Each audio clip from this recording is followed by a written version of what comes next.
Dok, izin bertanya, apakah gender mempengaruhi dampak SLE? Misalnya untuk pria lebih ringan.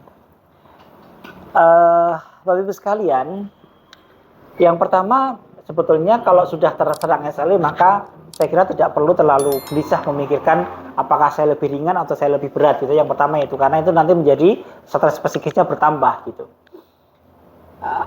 Yang paling mempengaruhi apakah dia ringan atau berat, organ yang terserang ada yang hanya otak saja, ada yang hanya darah saja, ada yang hanya sendi saja, ada yang ditambah dengan ginjal dan seterusnya, itu memang masalahnya di genetik bukan di gender sebetulnya.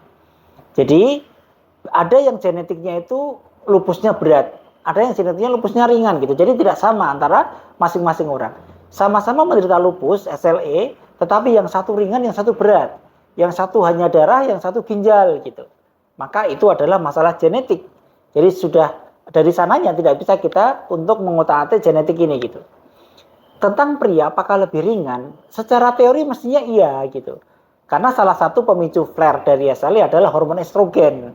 Estrogen ini paling dominan pada wanita, bukan pada pria. Mestinya wanita lebih berat dibandingkan dengan pria, mestinya gitu. Tetapi tidak bisa juga dijamin seperti itu, karena sekali lagi bahwa faktor lingkungan yang mempengaruhi berat ringannya SLE, yang mempengaruhi remisi maupun flare up-nya SLE adalah di faktor lingkungan gitu. Bisa saja laki-laki lebih berat karena stresnya lebih berat misalnya. Beban pikirannya lebih berat, beban kerjanya lebih berat ya. Kemudian dia tidak berubah dengan teratur, maka bisa jadi dia lebih berat dibandingkan dengan wanita gitu.